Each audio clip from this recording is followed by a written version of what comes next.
নমস্কার, আপনারা দেখছেন এনকে টিভি বাংলা। আমি পার্থ বন্দ্যোপাধ্যায় আপনাদের সবাইকে স্বাগত জানাচ্ছি আজ সন্ধ্যায় আমাদের এই বিশেষ আয়োজনে। এই সময়টা আমি এর আগেও বলেছি বেশ গোলমেলে। আজ শুরু করা যাক একটা ছোট্ট কিন্তু মজার গল্প দিয়ে। এক ভদ্রলোক গেছেন জ্যোতিষীর কাছে।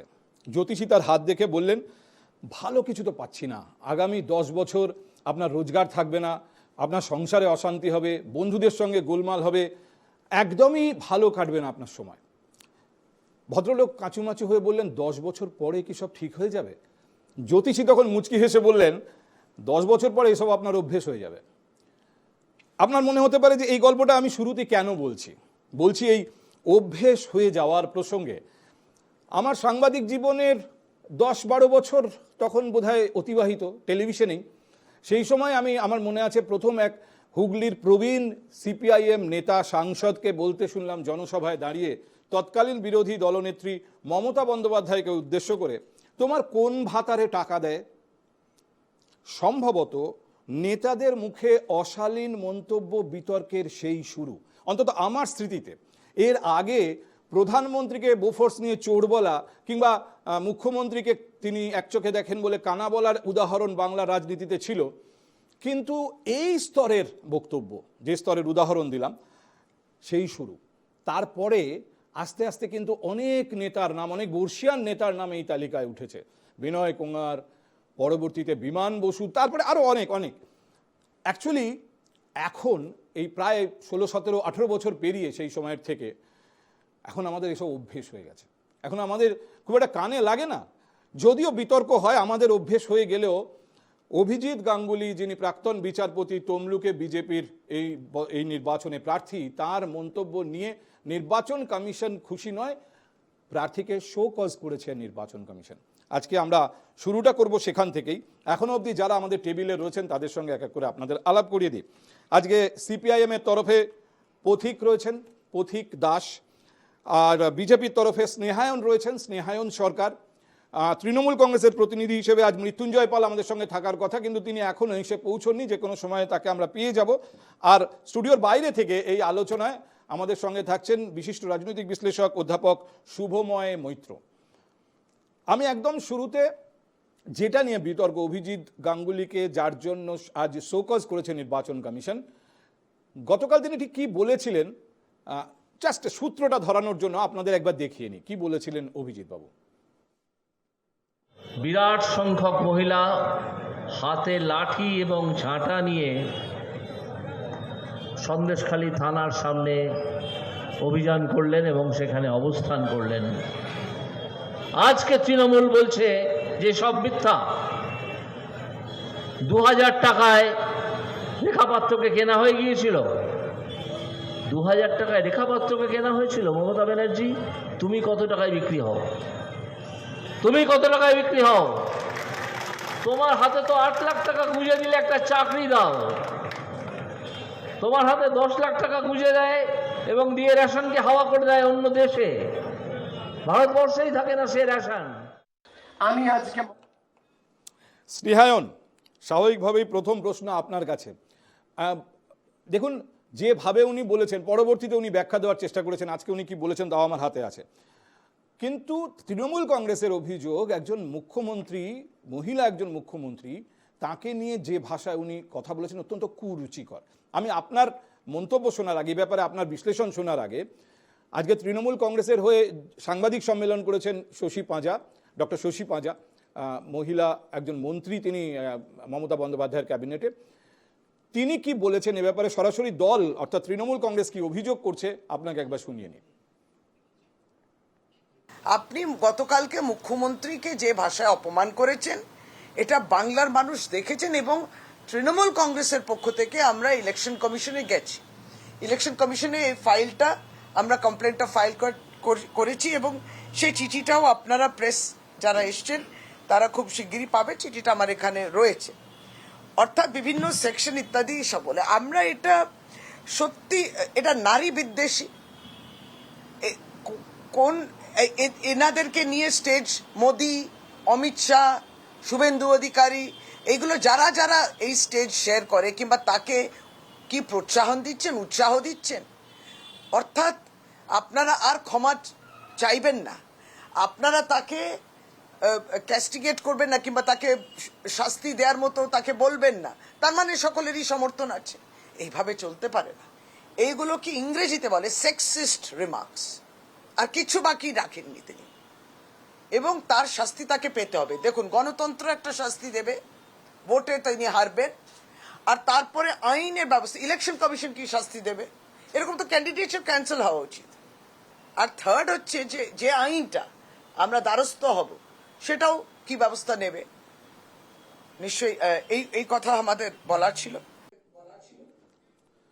বেশ, স্নেহায়ন আপনার কাছে আসি। যেভাবে বলেছেন উনি, পরবর্তীতে উনি নিজে আবার ব্যাখ্যা দিয়েছেন, আমি সেই প্রসঙ্গে যাওয়ার আগে জানতে চাই যে একজন মহিলা মুখ্যমন্ত্রী সম্পর্কে মন্তব্য করার আগে, যিনি একজন বর্ষিয়ান বিচারপতি ছিলেন, তিনি সেই সময় বিচারপতির আসনে বসে প্রত্যেকটা শব্দ তাকে মেপে বলতে হতো আইন মেনে, এবং তার দুরকম তিন রকম মানে হবে কিনা ভেবে বলতে হতো। সেই মানুষটি রাজনীতিতে এসে এই ভাষায় কথা বলছেন কেন? তৃণমূল কংগ্রেস তার ক্যান্ডিডেচার ক্যান্সেল করবার দাবি করছে। না, অভিজিৎ বাবুর যদি ক্যান্ডিডেচার ক্যান্সেল করা হয় তাহলে সেই একই অপরাধে, সম অপরাধের দোষী মমতা ব্যানার্জিকেও কিন্তু প্রচার থেকে ব্যান করা উচিত। কারণ আজকে মমতা ব্যানার্জি মুখ্যমন্ত্রী এবং একজন নারী, তার যদি সম্মান থাকে, তার যদি সম্ভ্রম থাকে, তাহলে কিন্তু সন্দেশখালীর যে মহিলারা আছে, নির্যাতিতারা আছে, তাদেরও আছে, এবং একইভাবে রেখা পাত্রও আছে। আজকে যখন মমতা ব্যানার্জি এই কথাটা বলেন যে রেখা পাত্র 2000 টাকায় বিক্রি হয়ে গেছে, তখন মমতা ব্যানার্জির ক্যান্ডিডেটটা মমতা ব্যানার্জিকে প্রচার থেকে কেন ব্যান করা হবে না? ইলেকশন কমিশন কেন মমতা ব্যানার্জিকে অ্যাকশন দেবে না?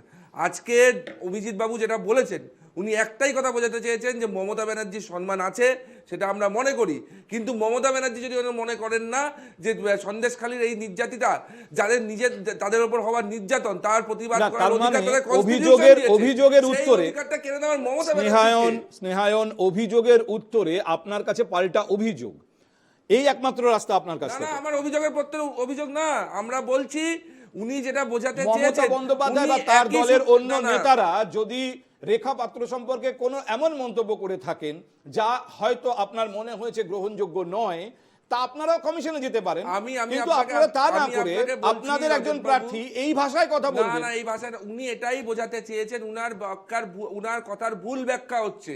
উনি বোঝাতে চেয়েছেন যে নারী হিসাবে মমতা ব্যানার্জির সম্মান বা সম্ভ্রমের যতটা দাম আছে, ততটাই রেখা পাত্র বা সন্দেশখালীর নির্যাতিতাদের আছে। সন্দেশখালীর নির্যাতিতাদের অপমান করার অধিকার কারণ নেই, মমতা ব্যানার্জির অধিকার নেই। উনি দুজনকে এক সূত্রে বেঁধেছেন। আপনি মনে করেন না যে ওই মহিলাদেরকে অধিকার আছে? আর অভিজিৎ বন্দ্যোপাধ্যায়কে নিয়ে কথা বলছে তৃণমূল কংগ্রেস অভিজিৎ বন্দ্যোপাধ্যায়কে কি ভাষায় আক্রমণ করেছে দিনের পর দিন।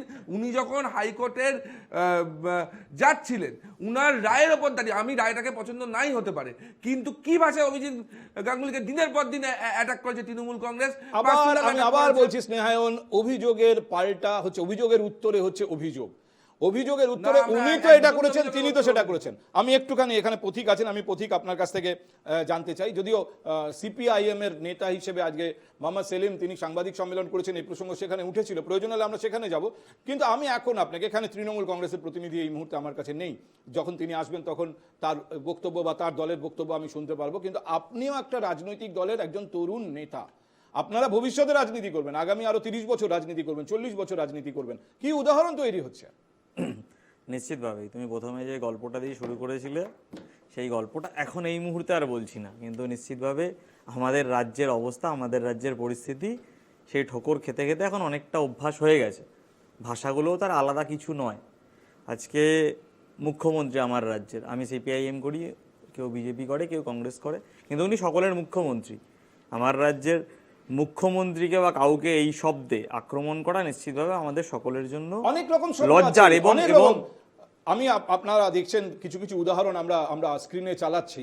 তমলুকে প্রচার করতে গেছেন শুভেন্দু অধিকারী, সেখানে বলছেন ভাইপো আসবে, গরু বাইরে বাঁধবেন না, জামা কাপড় বাইরে মেলবেন না, চুরি হয়ে যেতে পারে। এখন যদি শালীনতার প্রশ্ন ওঠে, তাহলে এটাতেও শালীনতার প্রশ্ন ওঠা উচিত। দিলীপ ঘোষ তিনি যখন বলেন যে পুলিশকে বাইরে বেরোতে বারণ করবেন, রাস্তায় পেলে প্যান্ট খুলে নেব, সেখানেও শালীনতার প্রশ্ন ওঠে। প্রশ্নটা তো অবশ্যই শুধুমাত্র শব্দের নয়, বিষয়টা হলো রাজনীতি। রাজনীতিতে শাহরুখ খানের জওয়ান সিনেমায় খুব ভালো মানে একটা সংলাপে নিশ্চয়ই আপনারা সকলেই দেখেছেন, যে 5 ঘন্টা চলা একটা মর্টিন কয়েলের জন্য আমরা একাধিক প্রশ্ন করি, কিন্তু 5 বছর একটা সরকারের জন্য করি না। আজকে শুধু শব্দ না, সমস্যা হলো জীবন জীবিকার এই সমস্যা।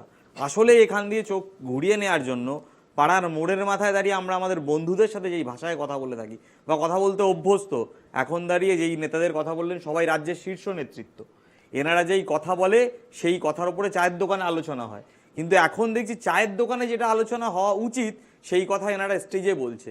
এই রাজনীতির এই স্খলন যাই বলুন, কিন্তু এর এর এই সংস্কৃতি শুরু তৃণমূল কংগ্রেসের হাতে নয়, সিপিআইএম এর হাতে। একটা দুটো ব্যতিক্রম ঘটনা থাকতে পারে, কিন্তু এখন নিয়মিত অভ্যাসে পরিণত সিপিআইএম করেছে এর প্রবীণ নেতারা হঠাৎ করেই তারা এত প্রগল্ভ একটা হয়ে দুটো উঠেছিলেন। ঘটনা থাকতে পারে নিশ্চিতভাবে, তার আমরা নিন্দা করি এবং সেই সময় দাঁড়িয়েও পার্টি যেই ঘটনাগুলোকে মনে হয়েছে নিন্দনীয় নিন্দা করেছে।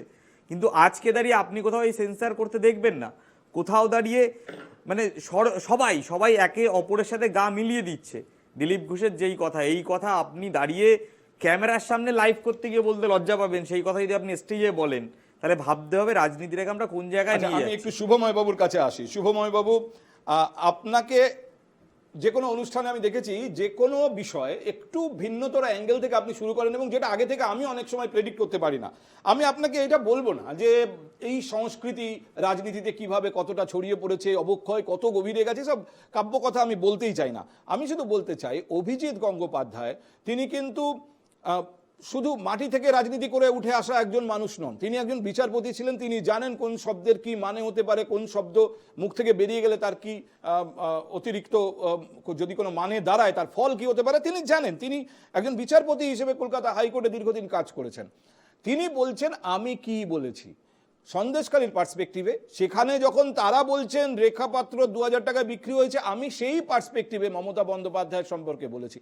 কোথাও কি আপনার মনে হচ্ছে এই সাফাই গ্রহণযোগ্য? দেখুন, রাজনীতির যে প্রেক্ষিত আর কি, সেই প্রেক্ষিতটা খুব অদ্ভুত আর কি। যেমন অবশ্যই সিপিআইএম এও ভালো লোক আছেন, তৃণমূল কংগ্রেসেও ভালো লোক আছেন, বিজেপিতেও ভালো লোক আছেন, কিন্তু এই তিনটি দল পরস্পর বিরোধী লড়াই করছে। তার মানে যে এই তিনটি দলের প্রত্যেকটি মানুষ খারাপ এরকম তো নয়। ফলে রাজনৈতিক ক্ষেত্রে যে প্রেক্ষিতের প্রশ্ন, সেই প্রেক্ষিতের প্রশ্নে আপনি প্রথমেই খুব যুক্তিপূর্ণভাবে বলে দিয়েছেন যে কেউ কাউকে খারাপ বলেছে বলে আমি আরেকটা খারাপ বলতে পারি কিনা। এবং তৃণমূল কংগ্রেসের বর্তমানে পশ্চিমবঙ্গের যে রাজনীতি, যেটা একসময় বামফ্রন্টের ছিল, তারা সবসময় 72 থেকে 77 দেখাতেন, এবং আজকের দিনে তৃণমূল কংগ্রেস ক্ষমতায় আসার পর একেবারে তারা কোনো কিছু যেখানেই সমাধান করতে পারেন না সেখানে বামফ্রন্ট রাজত্ব দেখিয়ে দেন। ফলে এই যুক্তিটা খুব একটা কাজে আসে না। যেটা যুক্তির প্রশ্ন সেটা সত্যি প্রেক্ষিতের প্রশ্ন মানে কি, যে কথাটা হয়তো যুক্তি হিসেবে বিজেপি নেতৃত্ব প্লেস করতে পারতেন, এখনো তাদের কারোর মুখে শুনিনি, সেটা হচ্ছে যে অভিজিৎ বাবুর বক্তব্যটা ছিল সম্পূর্ণভাবে দুর্নীতি সংক্রান্ত বিষয়। অর্থাৎ তিনি যে 8 লক্ষ বা 10 লক্ষ টাকার কথা রেফার করেছেন, সেই টাকার কথাটা উঠে এসছে চাকরি সংক্রান্ত দুর্নীতির একটা এস্টিমেট হিসেবে। আমার যেটা অবাক লাগে সেটা হচ্ছে যে বিজেপির যে মুখপাত্ররা যখন বলার চেষ্টা করছেন, তারা এই যুক্তিটা কিন্তু সামনে আনতে পারতেন। এটা এখনো অ্যাবসেন্ট আছে বিজেপির বক্তব্যে, তারা এভাবে ভাবতে পারেন। দ্বিতীয় হচ্ছে, রাজনীতির লড়াই যখন হয় না, তখন মঞ্চ থেকে মানুষ যখন কথা বলেন, তখন সাধারণ মানুষকে উজ্জীবিত করার একটা ব্যাপার থাকে। এবং যেটা পথিক বললেন যে আমরা চায়ের দোকানে বা হোয়াটসঅ্যাপ গ্রুপে বন্ধুদের আড্ডায় যে ভাষা ব্যবহার করি, সেই ভাষাটা মঞ্চে ব্যবহার করা উচিত না, কিন্তু ভুল হয়।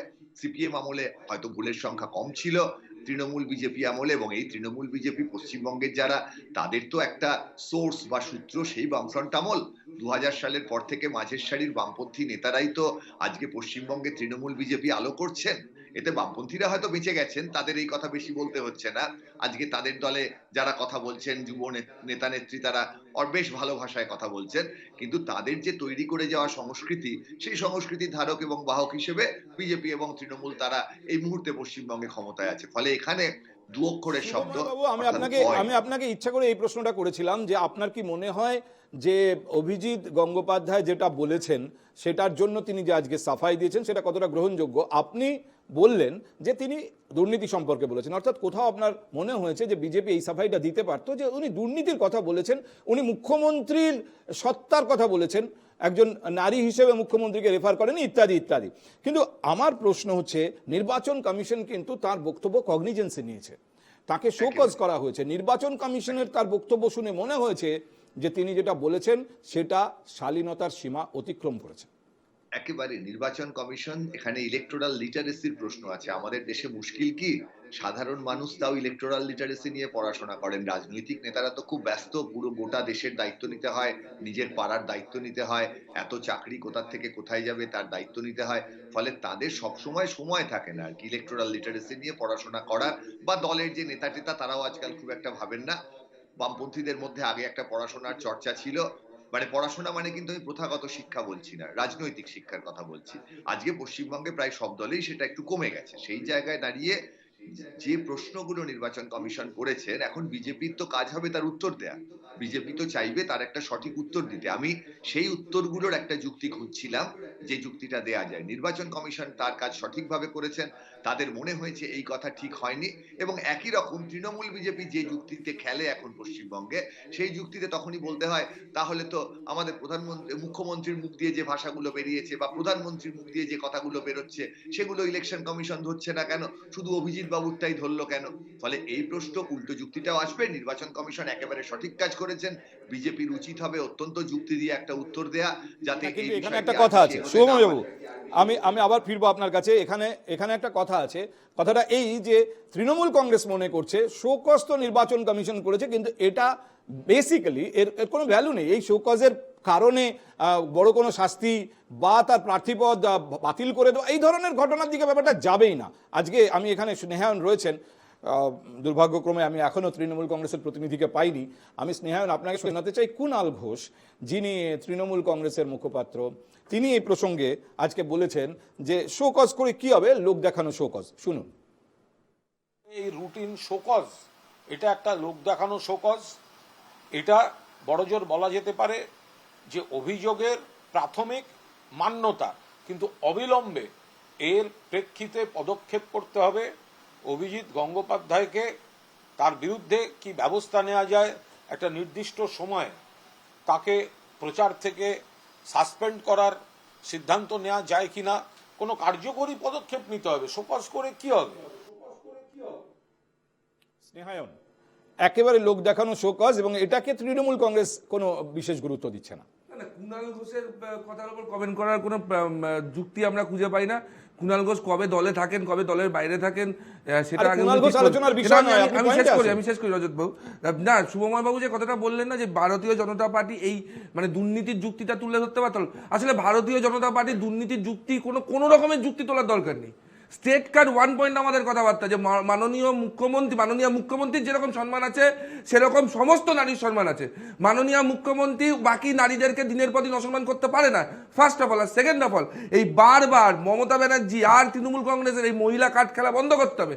মমতা ব্যানার্জি এই প্রচার চলাকালীন স্টেজের ওপর দাঁড়িয়ে কি বলেছে, মিঠুন চক্রবর্তী বাংলার বিরুদ্ধে তৃণমূল কংগ্রেসের মূল অভিযোগ যে সন্দেশখালী নিয়ে মহিলা কার্ড তৃণমূল কংগ্রেসের বিরুদ্ধে বিজেপি খেলেছে প্রথম, এবং বিজেপি আজকে ভিডিও, একটা ওই রেকর্ডেড লুকোনো ক্যামেরা রেকর্ড করা ভিডিও সামনে এনে তৃণমূল টানা দাবি করে যাচ্ছে যে এই খেলাটা বিজেপি খেলেছে সম্পূর্ণ সাজা। আজকে মুখ্যমন্ত্রী বলেছেন। না, মুখ্যমন্ত্রী বলে না, আমার একটা কথা হচ্ছে, আমি আপনার কথা সময় বলিনি ভাই, আমার একটা বক্তব্য হচ্ছে, যদি এতটাই হলো তাহলে মাম্পি দাসকে বেআইনিভাবে গ্রেফতার করতে হলো কেন?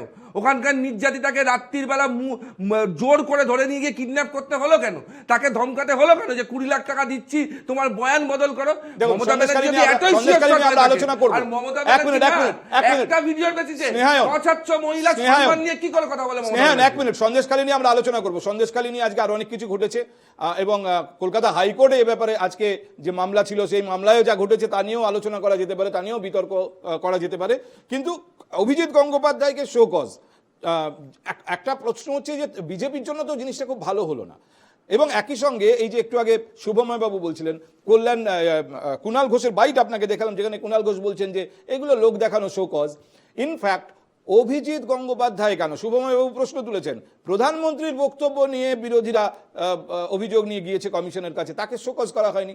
আমি আপনাকে শুধু মনে করিয়ে দেব, মুখ্যমন্ত্রী সম্পর্কে দিলীপ ঘোষ যা বলেছিলেন কয়েকদিন আগে, যে কথা বলেছিলেন দিলীপ ঘোষ, তারপরে দিলীপ ঘোষকে শোকজ করা হয়েছিল কি? আপনাদের, আমি জাস্ট যাদের মনে নেই তাদের জন্য একটু আমি 1 মিনিট আপনাকে শোনাই, আমি কোনটার কথা বলছি আপনাকে শোনাই দিলীপ বাবুর মুখে, তারপরে আপনার উত্তর নেব। শুনুন দিলীপ বাবু কি বলেছিলেন, দিলীপ ঘোষ। दीदी की ये गोवा तो बोले আমি গোয়ার মেয়ে ত্রিপুরার মেয়ে ত্রিপুরা আমি ত্রিপুরার মেয়ে মানে বাপ তো ঠিক করুন যাত্রার মেয়ে হওয়া ঠিক নয়।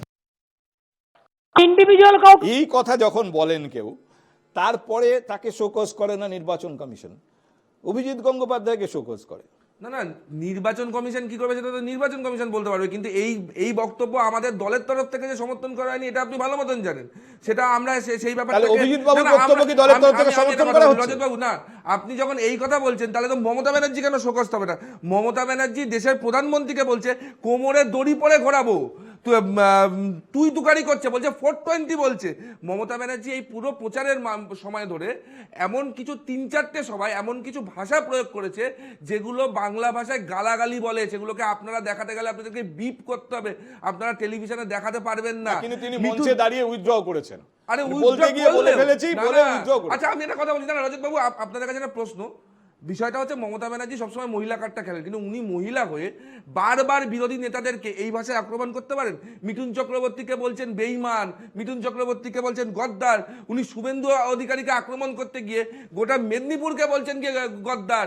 উনি যে ভাষায় দিনের পর দিন আক্রমণ করে যাচ্ছেন বিরোধী নেতাদেরকে, সেটা কি করতে পারেন? আপনারা কমিশনে যান, কমিশন যদি এটাকে কগনিজেন্সে নেয়, কমিশন কমিশন শোকজ যদি করবে। না করে, না কমিশন যদি না করে তার মানে তো এটা না যে মমতা ব্যানার্জি কন্টিনিউ করে যাবে। শুভমবাবু বলুন। যুক্তি দেবো সবসময়, তার একটা প্রতিযুক্তি থাকবে যে ওই দলেই করেছে।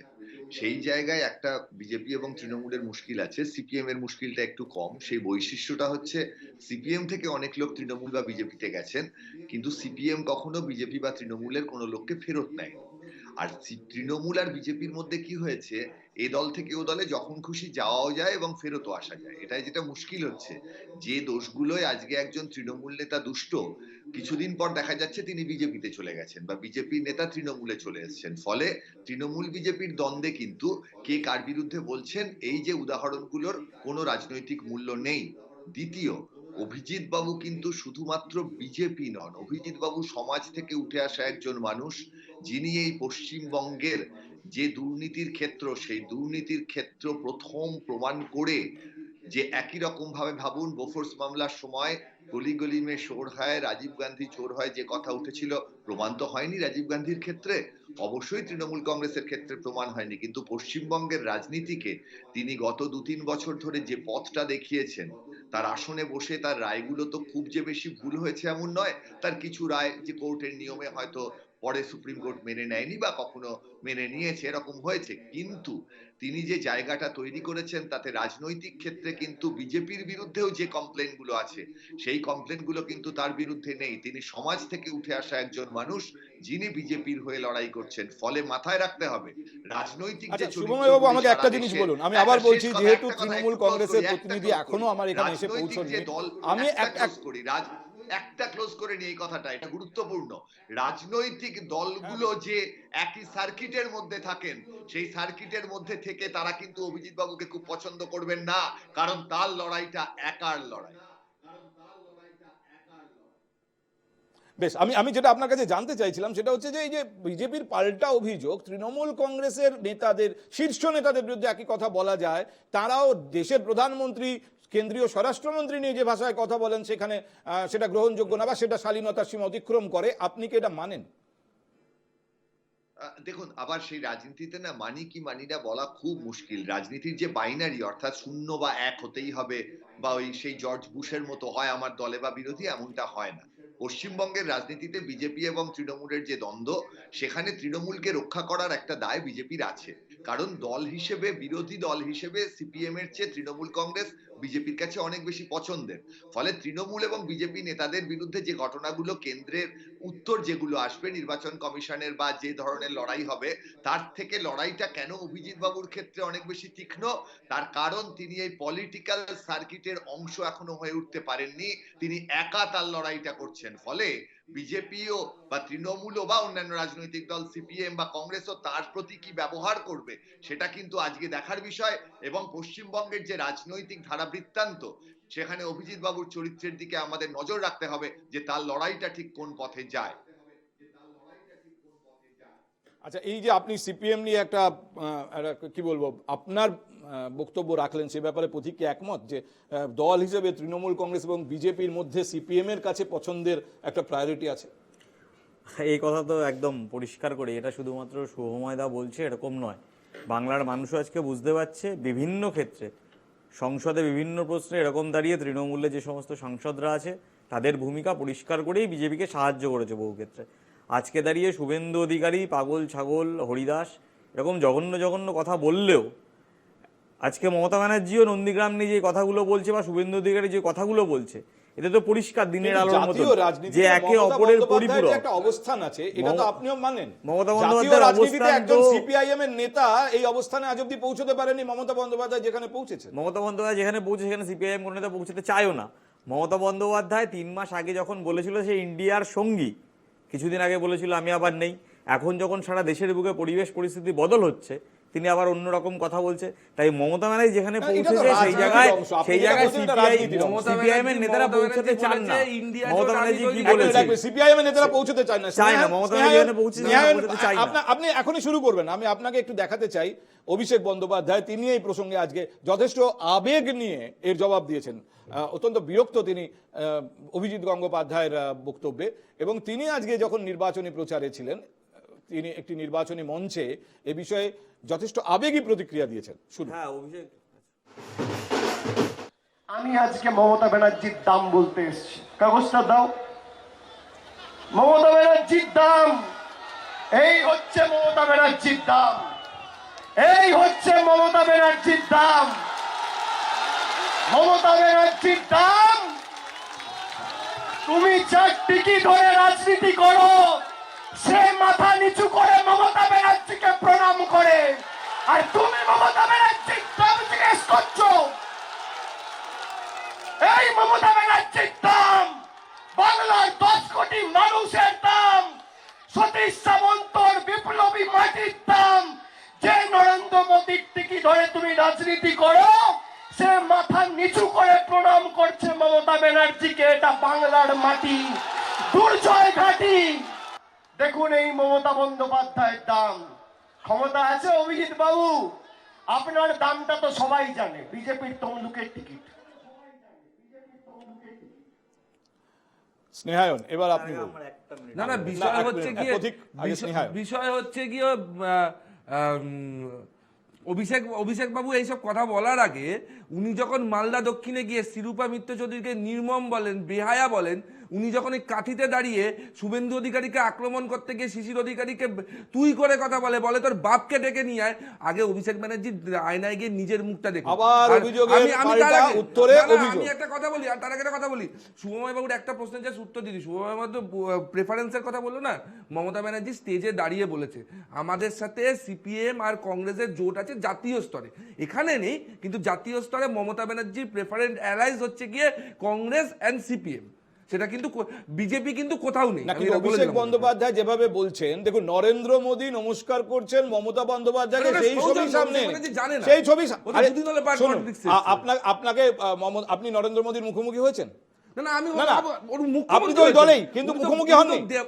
মমতা বন্দ্যোপাধ্যায় এবং নরেন্দ্র মোদী বহুবার মুখোমুখি হয়েছে। মুখ্যমন্ত্রী প্রধানমন্ত্রী মুখোমুখি হয়েছে, প্রধানমন্ত্রীর সৌজন্য মমতা বন্দ্যোপাধ্যায় মুখ্যমন্ত্রী হয়েছেন, মমতা বন্দ্যোপাধ্যায় মুখ্যমন্ত্রী হয়েছে।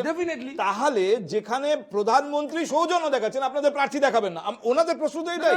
সৌজন্যের পাল্টা তো সৌজন্য আসতে হবে, মুখ্যমন্ত্রীর তরফ থেকে তো সৌজন্য আসতে হবে। মুখ্যমন্ত্রী কি সৌজন্য দেখাচ্ছে? উনাকে নরেন্দ্র মোদী প্রণাম করছে, উনি নরেন্দ্র মোদীকে তুই তুকারি করছে, এইটা কি সৌজন্যের পাল্টা সৌজন্য হয়? আপনি বলুন। আরে নরেন্দ্র মোদী আজকে উত্তরপ্রদেশে দাঁড়িয়ে বলেছেন বাবুয়া আবি বাঙ্গাল সে বুয়া বুলা রহি হে, অখিলেশকে বলেছেন, কটাক্ষ করেছেন, বাঙ্গাল সে বুয়া মানে মমতা বন্দ্যোপাধ্যায়ের কথা বলেছেন। নরেন্দ্র মোদী কম কোথায় যাচ্ছেন? আরে না না, তো বুয়া তো পিসিকে হিন্দিতে বুয়া বলে, তো বুয়া বলা আর একটা মানুষকে 420 বলা, কোমরের দড়ি বেঁধে করাবো, দুটো কি এক হচ্ছে নাকি? এক হচ্ছে। শুভময় বাবু বলুন, বুয়া কি বলতে পারেন প্রধানমন্ত্রী? বা বুয়া মানে তো পিসি, তাহলে সেখানে মনে করার কিছু নেই। সেদিন তো অমিত শাহ কাকা বলে রেখেছে, অমিত শাহ কি রেগে গেছেন? প্রচারের জায়গা এবং সরকারি জায়গা এটাকে এক করলে হবে না। আমি অন্তত রাজনৈতিক বিশ্লেষণের স্বার্থে যখন যেটুকু খবর টবর পাই, তাতে মমতা বন্দ্যোপাধ্যায় হন বা নরেন্দ্র মোদী হন, তারা তাদের কাজের ক্ষেত্রে মুখ্যমন্ত্রী হিসেবে বা প্রধানমন্ত্রী হিসেবে অত্যন্ত ভালোভাবে তাদের অফিসারদের সঙ্গে বা অনেক ক্ষেত্রে হয়তো কথা বলেন, সেই কথা বলার সঙ্গে রাজনৈতিক প্রচারের কথার তুলনা করলে মুশকিল হবে। যেমন যে ছবিটি আজকে অভিষেক বন্দ্যোপাধ্যায় দেখালেন, আমি কিছুদিন আগে মনে করতে পারি অভিজিৎ গঙ্গোপাধ্যায় মঞ্চে ছিলেন নরেন্দ্র মোদীর সঙ্গে এবং নরেন্দ্র মোদী এগিয়ে এসে অভিজিৎ গঙ্গোপাধ্যায়ের সঙ্গে করমর্দন করেন, সেই ছবিটাও উনি দেখাতে পারেন। ফলে এই ধরনের ছবি এগুলি কিন্তু রাজনীতির এক একটি উদাহরণ। মোটের ওপর কথা মানতেই হবে যে আমাদের আগের শতকে বা 2000 সালের শুরুর দিকেও রাজনৈতিক নেতাদের যে গভীরতা বা কথা বলার যে ধরন ধারণ ছিল তার থেকে বিষয়টি ততটা ভালো আর হচ্ছে না। সে তো সত্যি, আজকে কজন সুনীল গাঙ্গুলির মতন লিখছেন। ফলে এই কথাটা কিন্তু মাথায় রাখতেই হবে যে আমাদের বিভিন্ন কারণে, তার রাজনৈতিক সামাজিক কারণ আছে। পশ্চিমবঙ্গে যে ঘটনাগুলো ঘটছে বা গোটা ভারতবর্ষেই, সেটাই রাজনীতি চর্চার জায়গায় আমরা যেটাকে শ্যালো বলি, ডিপ বলি না আর কি, সেই জায়গাটা তৈরি হয়েছে। প্রচারের ক্ষেত্রেও খুব গভীর প্রচার হচ্ছে না। আর সত্যিই তো রাজনৈতিক প্রচারে কোটি কোটি মানুষের কাছে পৌঁছে যাওয়ার দায় থাকে। ফলে সেখানে তো মার্কস এঙ্গেলস বা নোয়াম চমস্কি নিয়ে আলোচনা করে সত্যি মানুষের কাছে পৌঁছানো যাবে না। আপনি যদি বামপন্থী নেতাদের শতরূপ ঘোষের বক্তব্য দেখেন, তিনিও তার বক্তব্যের সময় তো মানুষের এটাই কাছে বা কি এমন রাস্তা?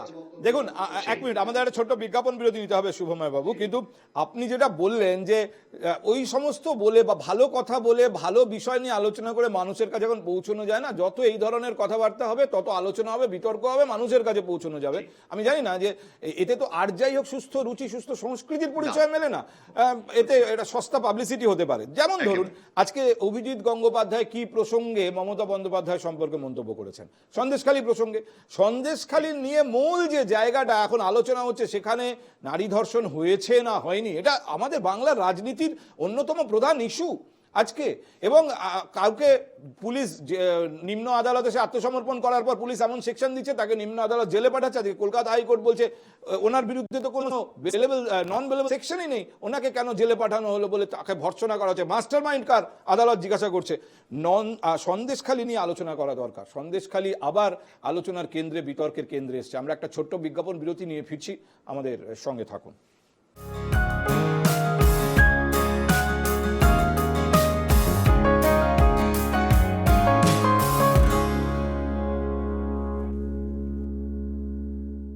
স্বাগত আরেকবার, দেখছেন আজ সন্ধ্যায় এই সময়ে। আমি পার্থ বন্দ্যোপাধ্যায় আপনাদের সঙ্গে এনকেটিভি বাংলার কলকাতা স্টুডিও থেকে। আমি আমাদের এই আলোচনায় তৃণমূল কংগ্রেসের প্রতিনিধিকে শেষ অবধি পেয়েছি, মৃত্যুঞ্জয় পাল এসে পৌঁছেছেন। মৃত্যুঞ্জয়, আমি অনেকক্ষণ থেকে আপনাকে মিস করছি। আমরা অভিজিৎ গঙ্গোপাধ্যায়ের মন্তব্য, তারপরে তাকে কমিশনের শোকজ ইত্যাদি নিয়ে আলোচনা পেরিয়ে এসেছি। এবার আমাকে ঢুকতে হবে সন্দেশখালী প্রসঙ্গে। সন্দেশখালী প্রসঙ্গে আজকে যা যা হয়েছে আপনারা জানেন। কাল রাত থেকে সন্দেশখালীতে মহিলারা রাস্তায় পাহারা দিচ্ছে, এই সমস্ত ছবি আমাদের কাছে এসছে, আমরা আপনাদের দেখিয়েছি। আজকে অ্যাজিটেশন হয়েছে, সেখানকার কিছু মহিলা বিক্ষোভ দেখিয়েছেন। তৃণমূল কংগ্রেস আজকেও দাবি করেছে সন্দেশখালীতে ধর্ষণের ঘটনা পুরোপুরি সাজানো। মমতা বন্দ্যোপাধ্যায় তার প্রচার মঞ্চে বলেছেন। সব থেকে উল্লেখযোগ্য যা হয়েছে কলকাতা হাইকোর্টে, মাম্পি দাস, তার বিরুদ্ধে অভিযোগ ছিল যে তিনি ওখানে মহিলাদেরকে উস্কেছেন, যাদেরকে দিয়ে তিনি মিথ্যা অভিযোগ করিয়েছেন। পুলিশ ডেকে পাঠিয়েছিল, মাম্পি থানায় যাননি, নিম্ন আদালতে এসে আত্মসমর্পণ করেছিলেন। কিন্তু ইন্টারেস্টিংলি নিম্ন আদালত থেকে তাকে জেলে পাঠানো হয়েছিল। আজকে মামলাটি হাইকোর্টে ওঠে এবং হাইকোর্টের বিচারপতি রীতিমতো ভর্ৎসনা করেছেন। ইনফ্যাক্ট আদালতে যে আলোচনা হয়েছে বা বিচারপতি যা বলেছেন, আমরা যদি আপনাদের একটু দেখাই, এবং মাস্টার মাইন্ডকে এই প্রশ্ন যখন বিচারপতি করছেন, তখন পরিষ্কার যে বিচারপতি ধরেই নিচ্ছেন এর পেছনে ষড়যন্ত্র আছে। 12 দিনের জেল হেফাজত দেওয়া হয়েছিল, যেখানে কোনো জামিনযোগ্য সেকশনই ছিল না মাম্পি দাসের বিরুদ্ধে। আজকে যিনি মাম্পি দাসের হয়ে আদালতে অ্যাপিয়ার করেছিলেন, সেই আইনজীবী বলেছেন নিম্ন আদালতের বিচারককেও হাইকোর্ট ডেকে পাঠান। এবং বিচারপতি জয় সেনগুপ্ত বলেছেন জামিনের আবেদন সত্ত্বেও তা গ্রাহ্য হয়নি, অ্যাডভোকেট জেনারেলের বক্তব্য জানতে চাই। কিভাবে যুক্ত করা হলো 195? গ্রেপ্তার কে করিয়েছে? এতে তো সুপ্রিম কোর্টের নির্দেশকে অমান্য করা হচ্ছে। জুডিশিয়াল কোর্টের নির্দেশ রিট কোর্ট খারিজ করতে পারে না। আমি আবার স্নেহায়ন আপনার কাছে আসব। আচ্ছা, এখানে মৃত্যুঞ্জয় আমাদের সঙ্গে চলে এসেছেন। আমি আগে মৃত্যুঞ্জয়ের কাছে এই প্রশ্নটা করি যে মৃত্যুঞ্জয়, আর একবার প্রশ্নের মুখে পড়ল রাজ্য সরকার, রাজ্যের পুলিশ, যেখানে তার বিরুদ্ধে, একজন অভিযুক্তের বিরুদ্ধে কোনো জামিনযোগ্য সেকশনই দেওয়া হয়নি, সেখানে তাকে সরাসরি জেলে পাঠিয়ে দেওয়া হলো, তাও 12 দিনের জন্য। দেখুন, আমার প্রথম কথা হলো যে আপনি যদি এইভাবে আদালতের জিনিসগুলো দেখতে যান, নিম্ন আদালতে মাম্পি দাস, পিয়ালি দাস ওরফে মাম্পি দাস, তিনি গেছিলেন অগ্রিম জামিনের জন্য। ঠিক আছে, মানে উনি গেছেন এখানে মানে রাজ্য সরকারের বা প্রশাসনের কোনো ব্যাপার না যে তাকে অ্যারেস্ট করে নিয়ে গেছে। সেখানে দাঁড়িয়ে পুলিশ তার বিরুদ্ধে কি কি মামলা, জামিনযোগ্য বা জামিন অযোগ্য মামলা, সেগুলো পুলিশ করেছেন। এবং যে ইনভেস্টিগেশন অফিসার থাকে বা যে উকিল থাকে, রাজ্যের কোনো ভূমিকা নেই। আমি এটা বলে নিচ্ছি কি ভূমিকাগুলো থাকে, কারণ নিজের জীবনে এরকম ধরনের এসএফআই এর বিরুদ্ধে লড়াই করতে গিয়ে একাধিক কেস খেয়েছি, অন্তত 32টা কেস শুধু আমার স্ট্রিট থানায় ছিল। তাই আমি জীবনে এইগুলো ফেস করেছি বলে জানি। তো সেখানে আপনার বিরুদ্ধে জামিনযোগ্য কোনো মানে জামিন অযোগ্য ধারা নেই, অথচ আপনাকে জেলে কাটাতে হয়েছে। আমি বলিনি সিপিএম এর বিরুদ্ধে বলছেন আপনি, আমি বলছি বাম সরকারের বিরুদ্ধে বাম বলছেন। সরকারের বিরুদ্ধে বলছি আমি বলিনি। পুলিশ চায়, মানে পুলিশ বলে, তার আয়োগ বলে, এবং আয়োগ হয়ে যে সরকারি উকিল যে দাঁড়াবেন তিনি বলবেন যে আমি পুলিশ কাস্টাডি চাইছি বা জেল কাস্টাডি চাইছি। এবার বিচারকের উপরে নির্ভর করেন তিনি দেবেন কি না, জামিন দেবেন কি না। এখানে নিম্ন আদালতের বিচারক তাকে জেল হেফাজতে বলেছেন। এখানে আপনি পুলিশ বা সরকারকে ভৎসনা করতে পারেন না। এইখানে ভর্সনা করার কে বিচারপতি বলছেন, মাস্টারমাইন্ড কে, তার মাথা থেকেই আগের এক বিচারপতি যিনি এখন ভারতীয় জনতা পার্টির প্রার্থী, তিনিও কথায় কথায় বলতেন মাস্টারমাইন্ড খুঁজতে গিয়ে এই চাকরি প্রার্থীদের জীবন অনিশ্চয়তার দিকে জেলে দিয়েছে। তাই আমরা জানি উনার তো কি এই এখন ধরে বিচারপতিদের নিয়ে কথা বলা হচ্ছে, আগামীকাল কে কোন দলে যাবে আমরা তো জানি না। তাই এই ধরনের উনি জানেন না, তো এটা হতে পারেন না। উনি বলছেন অ্যাডভোকেট জেনারেলকে। আমি আপনার কথা থেকে আমি মুদ্রা পেলাম কি, আপনি কি বলতে চাইছেন? এটা নিম্ন আদালত দিয়েছে, এর মধ্যে আমাদের রাজ্যের ভূমিকা নেই। এরকম জামিনযোগ্য মামলা তো ওই 195 এর তাকে প্রথম যখন নোটিশ দিয়েছিল পুলিশ সেখানে ছিল না, হঠাৎ করে জুড়ে দেওয়া হলো। আমি বারবার বলছি, জামিনযোগ্য মামলাতে দাঁড়িয়েও কোর্টে বেলে মানে পুলিশ কাস্টাডি চাওয়া যায়, জেল কাস্টাডি চাওয়া যায়, কিন্তু দেবে কিনা সেইটা সেই মানে আদালতে সেই জাজ যে সেই বিচারপতির উপর নির্ভর করে। একটা কথা বলি, পুলিশের ভূমিকা নিয়ে কিছু বলার নেই আমাদের, পুলিশের থেকে এটাই এক্সপেক্টেড। কিন্তু কথা হচ্ছে নিম্ন আদালত যে কাজটা করেছে, মানে নিম্ন আদালতের ভূমিকা সত্যি উদ্বেগজনক, এবং সেটা কিন্তু হাইকোর্টের অবজারভেশনেও উঠে এসছে। বিষয়টা হচ্ছে গিয়ে যে এই চিত্রনাট্য যেটা তৃণমূল কংগ্রেস তৈরি করেছে না, ফার্স্টে ওরা মাঠে নামালো ওই যে দিলীপ মল্লিক নাকি, যেটা সিপিএম এর ওই বিজ্ঞান মঞ্চ থেকে এসছে, ওটা ফেল করলো। দিলীপ মল্লিকদের বিরুদ্ধে যে প্রতিরোধ গড়ে তুললো সন্দেশখালীর মা বোনেরা, সেটাতে ওইগুলোকে এখন পালিয়ে আসতে হয়েছে। এখন তৃণমূল কংগ্রেস মাঠে নামিয়েছে হচ্ছে গিয়ে এই পুলিশকে, এবং এই পুলিশের কাজ হচ্ছে যারা নির্যাতিতা তাদেরকে রাত্রিবেলা করে তুলে নিয়ে আসো থানায়, এনে তাদেরকে ধমকিয়ে অভিযোগ প্রত্যাহার করো। শুনুন, তৃণমূল কংগ্রেস বলছে যে বিজেপি বুঝতে পারেনি যে সন্দেশখালী ব্যাকফায়ার করবে। সন্দেশখালীতে গোটা ঘটনাটাকে তারা সুন্দরভাবে সাজিয়েছিল, কিন্তু এখন বেলুন ফট করে ফুটো হয়ে গেছে। রজত পাত্রা, আমি একটা কথা বলি আপনাকে, আপনারা প্রথম থেকে কভার করছেন, আপনারা বলুন তো যখন এই আন্দোলন শুরু হয়েছিল তখন কি বিজেপির আন্দোলন ছিল? তখন ওটা অরাজনৈতিক আন্দোলন ছিল, দলমত নির্বিশেষে মানুষ আন্দোলন করেছিল, ওখানে তৃণমূলের লোকও ছিল। এটা কে বলেছে? আমি বলছি না, তৃণমূলের মন্ত্রী পার্থ ভৌমিক, যিনি প্রথম গেছিলেন, ফিরে এসে একবার সংবাদ মাধ্যমে ইন্টারভিউ দিয়ে বলেছে ওখানে তৃণমূল ছিল। এবং ওখানে যে 1 মিনিট মৃত্যুঞ্জয় আমি শেষ করি, ওখানে যে ঘটনা ঘটেছে, তৃণমূলের পঞ্চায়েত সমিতির সদস্য নিজে দাঁড়িয়ে বলেছে যে আমার সাথেও এরকম ঘটনা হয়েছে, আমাকেও কুপ্রস্তাব পাঠানো হয়েছে, আমাকে বলা হচ্ছে বিশেষ বিশেষ মুহূর্তের ছবি পাঠাও। এই ঘটনা যে শুধুমাত্র মানে পঞ্চায়েত সমিতির সদস্য। প্লিজ, এখন যেটা দাঁড়িয়ে গেছে মূল প্রশ্ন, এক পক্ষ বলছে সন্দেশখালীতে নারী নিগ্রহ হয়েছে, আরেক পক্ষ বলছে না পুরোটা সাজানো। আরেক পক্ষ মানে কি? মমতা বন্দ্যোপাধ্যায় আজকে সিএ এই যে নতুন করে কয়েকজনকে নাগরিকত্ব দিয়েছে কেন্দ্রের স্বরাষ্ট্র মন্ত্রক, সেটা প্রসঙ্গে বলতে গিয়ে মমতা বন্দ্যোপাধ্যায় বলেছেন আজকে ওটাও সাজানো, ঠিক যেমন সাজানো হয়েছে সন্দেশখালীর ঘটনা। এবং একই সঙ্গে শশী পাঁজা সাংবাদিক সম্মেলনে সন্দেশখালী নিয়ে বলেছেন যে পুরো জিনিসটা ব্যাকফায়ার করেছে বিজেপির কাছে, অর্থাৎ সন্দেশখালীর সাজানো ঘটনা। আমি প্রতীক আপনার কাছে জানতে চাই যে সিপিএম কি মনে করে সন্দেশখালীর ঘটনা সম্পূর্ণ সাজানো?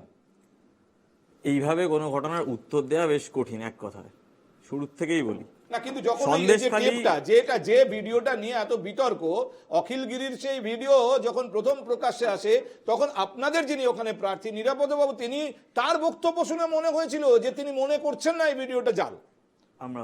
আমরা আমাদের অবস্থান পরিষ্কার করেই মিডিয়ার কাছে বহুবার বলেছি, কিন্তু বিষয়টা হলো সন্দেশখালীর আন্দোলনটা কি নিয়েছিল।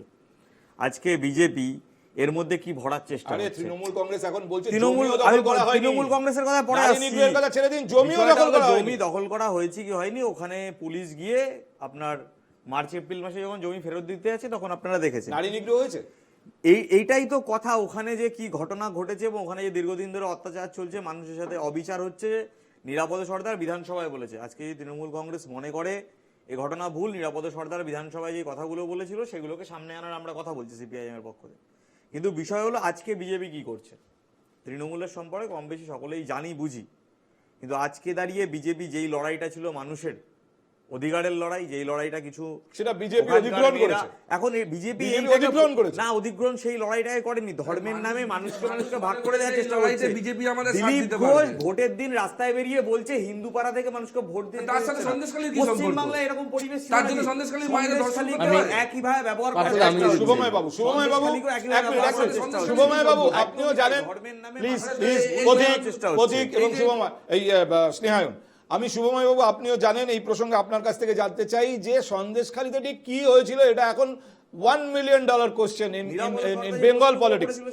তৃণমূল কংগ্রেস আজকে অপমান করার চেষ্টা করেছে সন্দেশখালীর নারী নিগ্রহের ঘটনা, অভিযোগ সম্পূর্ণ সাজানো।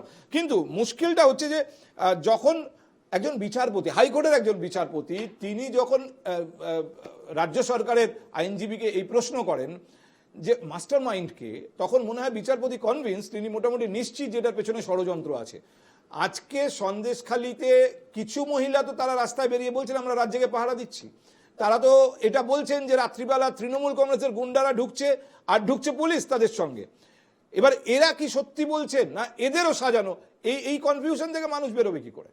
দেখুন, দুটো জিনিস বলতে হবে। এক হচ্ছে যে বিজ্ঞানের ক্ষেত্রে যেমন বিজ্ঞানীরা মেনে নেন যে এই বিষয়টিতে অনিশ্চয়তা বা অসম্পূর্ণতা আছে, এটা আমি ঠিক করে বলতে পারবো না। যেমন আজকাল যেমন ঝড় টট মোটামুটি বলা যায়, কিন্তু ভূমিকম্প কবে হবে বলা যায় না। রাজনৈতিক নেতাদের ক্ষেত্রে যেটা সমস্যা হয়, রাজনৈতিক নেতারা কিন্তু কোনো কিছু ভুল বলেন না, তারা সবাই সব ঠিক বলেন। এবার দুটি উল্টো দিকের রাজনৈতিক দল তো দুটি একই কথা বললে ঠিক হতো, কিন্তু তারা দুটো উল্টো কথা বলেন, ফলে দুটো ঠিক হতে পারে না।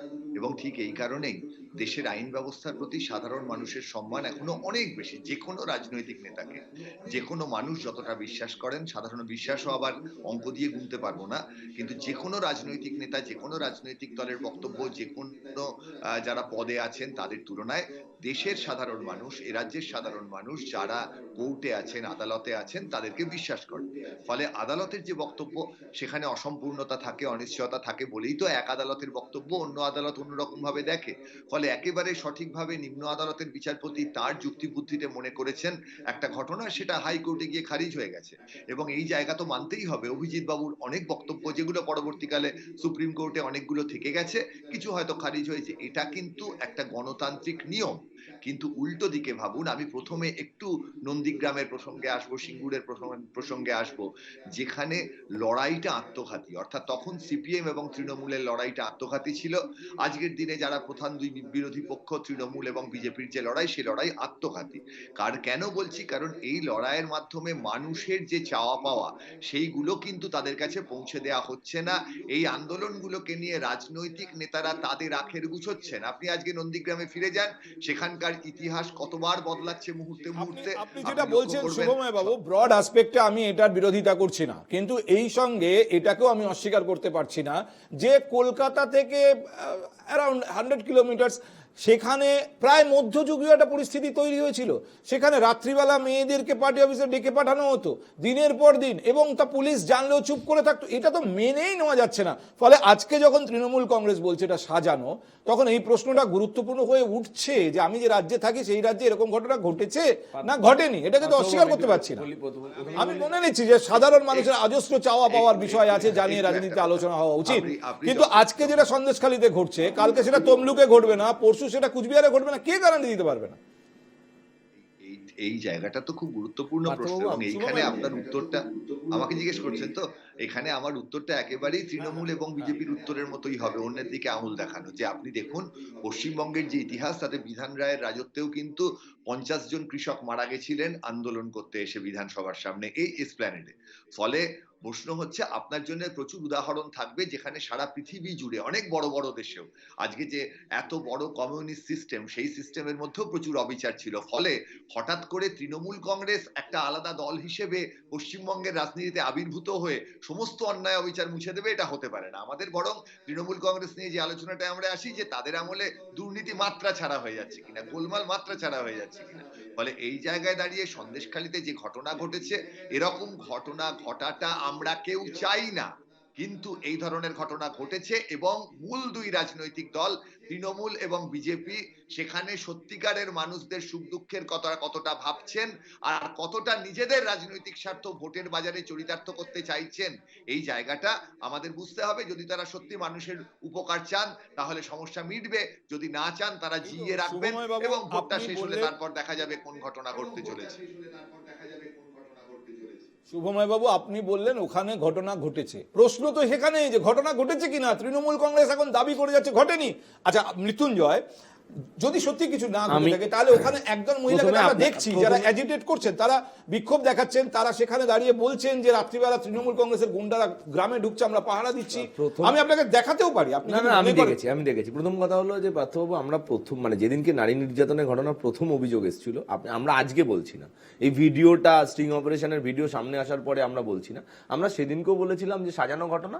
আজকে এই ব্যাপারটা কনফার্ম হচ্ছে যে মহিলারা ভারতীয় জনতা পার্টি ভোটের রাজনীতি করতে করতে, তৃণমূল কংগ্রেসের বিরোধিতা করতে করতে বাংলা বিরোধী হয়ে গেছে, বাংলার মহিলাদের সম্মানকে মাটিতে মিশিয়ে দিয়েছে। কারণ একই সঙ্গে কনফার্ম হচ্ছে না মৃত্যুঞ্জয় যে রাজ্যের শাসক দলের অপশাসনের বিরুদ্ধে কথা বলা, যারা কথা বলেছেন সেই মহিলাদের জেলে ভরে দেওয়া হচ্ছে। তিনটে পয়েন্ট এবং সুপ্রিম কোর্টের নির্দেশ অমান্য করে জেলে ভরে দেওয়া হচ্ছে। তিনটে পয়েন্ট বলি। প্রথম কথা হলো গঙ্গাধর বাবু যে আমাদের ভারতীয় জনতা পার্টি ছাড়া অন্য কোনো মানে তৃণমূল কংগ্রেস করেছিল বলে আমাদের জানা নেই। তিনি সন্দেশখালী 2 নম্বর ব্লকের সভাপতি। তিনি একটি অন্য আপনাদের চ্যানেলে না, অন্য একটি চ্যানেলে যেদিনকে প্রথম ভিডিও প্রকাশ আসলো, প্রথমে বললো যে প্রশ্ন করা ছিল, দুটো প্রশ্ন সাংবাদিক করেছিলেন। প্রথম প্রশ্ন যেটা আপনাকে দেখা যাচ্ছে ভিডিওতে, আপনি আছেন বললে হ্যাঁ, যার কণ্ঠস্বর শোনা যাচ্ছে সেটা আপনার কণ্ঠস্বর, হ্যাঁ। সেদিনকে এখন বিশ্লেষণ করে কথা হয়েছে। প্রশ্ন হচ্ছে মাম্পি দাস বিনা দোষে জেলে গেছিল, আজকে কলকাতা হাইকোর্টে প্রমাণিত হয়েছে। সবচেয়ে বড় দোষ দাস তৃণমূল কংগ্রেস বিরোধী কথা বলছেন, সেই জন্য তাকে জেলে পাঠানো হয়েছে। মাম্পি দাসের সবচেয়ে বড় দোষ সাদা কাগজে সই করিয়ে নিয়ে 2000 টাকার বিনিময়ে, এতদিন ধরে তো তৃণমূল কংগ্রেসের বিরুদ্ধে অভিযোগটাকে দোষ বলে দেওয়া হলো, তো সেখানে দাঁড়িয়ে 2000 টাকার বিনিময়ে বলা হচ্ছে, ভিডিওতে আমরা জানতে পারছি যে মাম্পি দাস মানে তিনি দাঁড়িয়ে মহিলাদের দিয়ে সই করিয়ে দিয়েছে। রেখাপাত্র নিজে বলছেন, সেইটা শ্রমিক ভট্টাচার্য কনফার্ম করেছেন। রেখাপাত্র বলেছেন যে রাষ্ট্রপতি ভবনে যারা গেছেন তারা মূল অভিযুক্ত না, তাদের সাজানো, তারা কারা। আর শ্রমিক বাবু বলছেন যে না, যিনি নিয়ে গেছেন তিনি বিজেপি করেন। এটা তো দলীয়ের মধ্যে থেকে উঠে আসছে, বিজেপির অন্তর্কলেও যে কারা গেছে, তার মানে রাষ্ট্রপতি ভবনে কারা গেছে। দাবি করছেন কি মাম্পি দাসের জেলেই থাকা উচিত? যদি এই ঘটনা ঘটে, যে এত বড় ঘটনার জন্য মাম্পি দাসের অবশ্যই জেলের ভিতর থাকা উচিত। শুধু মাম্পি দাস নয়, রেখাপাত্রও জেলের ভিতর থাকা উচিত।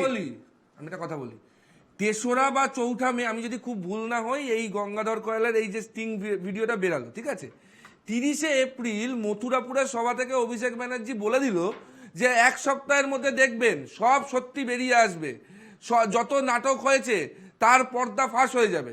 তো স্টিং ভিডিওটা 3-4 তারিখ বেরাবে, তার আভাসটা অভিষেক ব্যানার্জি 30 তারিখ কি করে দিয়ে দিল।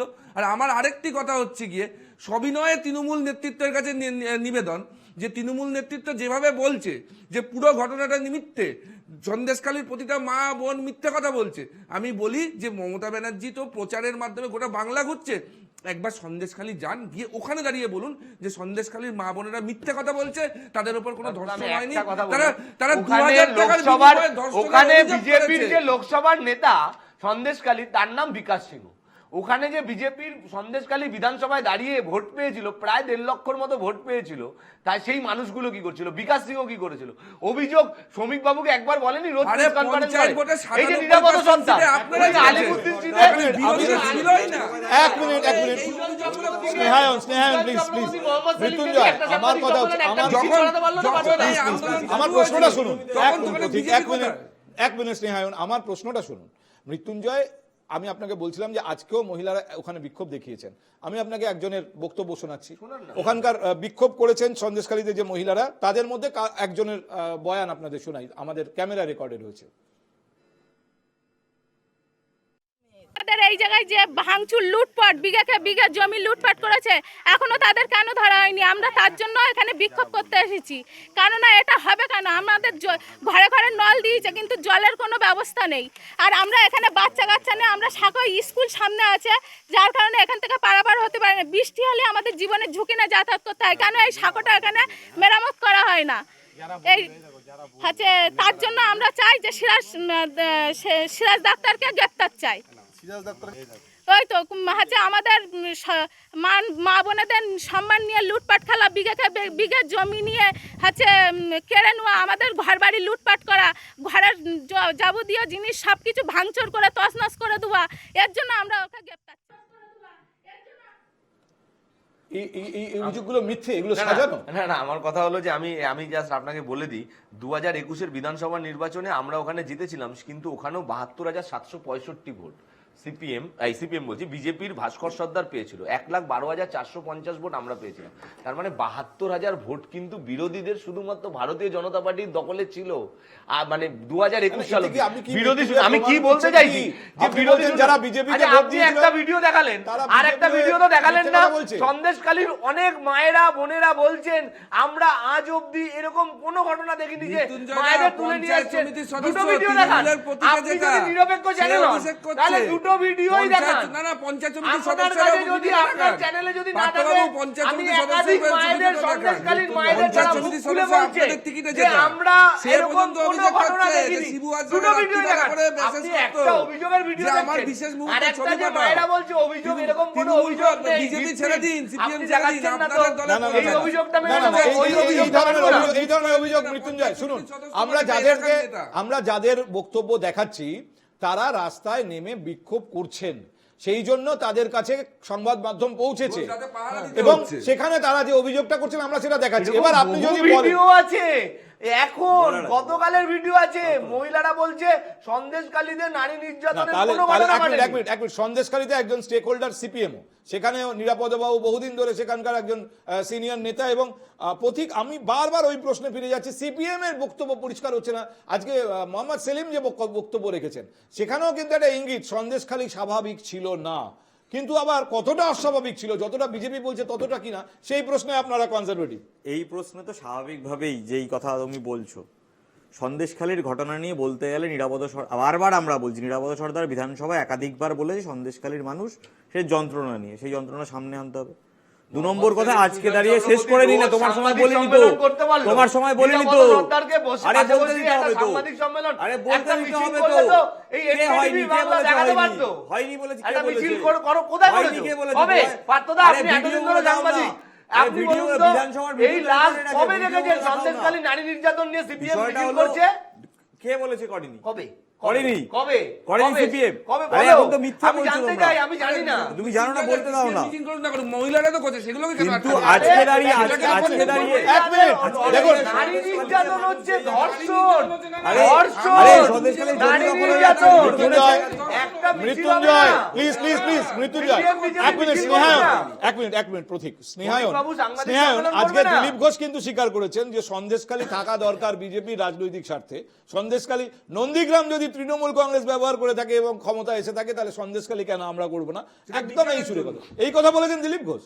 মানে Sandeshkhali is an important political issue for BJP এবং বিজেপি নেতারা সেভাবেই দেখছে যে থাকে এটা একটা জিএ যতদিন রাখা যায় ততদিন ভালো। না, আমরা তো জিএ রাখতে চাই না। ওখানে নারীদের উপর যে অত্যাচার হয়েছে তার বিরুদ্ধে যারা দোষী তাদের বিরুদ্ধে কঠোর ব্যবস্থা নেওয়া, নারীদের বিরুদ্ধে যে ইয়ালিদাসের মতো অত্যাচার হয়েছে সেগুলো তো অস্বীকার করা হচ্ছে, 2000 টাকা দিয়ে অভিযোগ করা হচ্ছে। আরে কোন মহিলা নিজের সম্মান বিক্রি করবে না 2000 টাকায়। এই যাক না, এই ভিডিওটা সিবিআই তদন্ত বাংলার মহিলাদের অসম্মান করবেন না। মৃত্যুঞ্জয়, স্নেহায়ন, পথিক, আমাদের হাতে আজকে সময় শেষ। প্লিজ প্লিজ আমাদের হাতে আজকে সময় শেষ, 1 মিনিট অনেক সময়, প্রতীক 30 সেকেন্ড অনেক সময়। আজকে দেখুন এইসব আলোচনা এইসব বিতর্ক এন্ডলেস, এরকম নয় আমরা এখানে আজকে কনক্লুশনে পৌঁছতে বসেছি। আমার কানে এখনো বাজছে শুভময় বাবু আপনার বক্তব্য যে সাধারণ মানুষের অনেক ইস্যু আছে যা রাজনৈতিক নির্বাচনে সব থেকে আগে আলোচনা হওয়া উচিত, কিন্তু দুর্ভাগ্যক্রমে আলোচনা হচ্ছে সন্দেশখালী নিয়ে। কিন্তু হ্যাঁ শুভময় বাবু আপনার এক লাইন শুনি তারপর শেষ করি। হ্যাঁ, আমার মূল বক্তব্য হচ্ছে যে আমাদের রাজনীতি কি সন্দেশখালী এবং মাম্পি দাসে সীমাবদ্ধ থাকবে, নাকি রুটি রুজির লড়াই, দাস ক্যাপিটাল এই গভীরতায় পৌঁছতে পারবে? কোন দাসটা আপনারা নেবেন সেটা সাংবাদিকদের ঠিক করতে হবে, আমাদের দেশটাকে ঠিক করতে হবে, রাজনৈতিক দলকে ঠিক করতে হবে। এক একটি ছোটখাটো উদাহরণের দাস নিয়ে চলবে না, আমাদের বড় দাসটা ভাবতে হবে। সেখানে রুটি রুজির প্রশ্ন, পুঁজির প্রশ্ন, তার সঙ্গে লড়াই, শিক্ষা, স্বাস্থ্য, এই জায়গাটায় ঢোকার চেষ্টা না করতে পারলে কিন্তু পশ্চিমবঙ্গের রাজনীতি আজকে খুব ভালো আমাদের হাতে জায়গায় আর সময় নেই, please please please I have to close the programme. আমার হাতে সময় শেষ। মৃত্যুঞ্জয় এমনকি ক্লোজিং লাইন্স বলারও সময় নেই। আমি জানি, আমি আবার বলছি বিতর্ক এইভাবে তো একটা কনক্লুশনে পৌঁছানোর জন্য আমরা বিতর্কে বসি না। এনিওয়ে আজকে আমরা একটু পরে হলেও মৃত্যুঞ্জয় আধ ঘন্টা সময় আমাদের দিয়েছেন। আমাদের সঙ্গে পথিক ছিলেন সিপিআইএম এর, আমাদের সঙ্গে স্নেহায়ন ছিলেন বিজেপির, শুভময় বাবু আপনাকেও ধন্যবাদ আমাদের সঙ্গে থাকার জন্য। আমাদের দর্শকদেরও ধন্যবাদ। দেখছিলেন আজ সন্ধ্যার এই সময়, আপনারা দেখছেন NK TV বাংলা।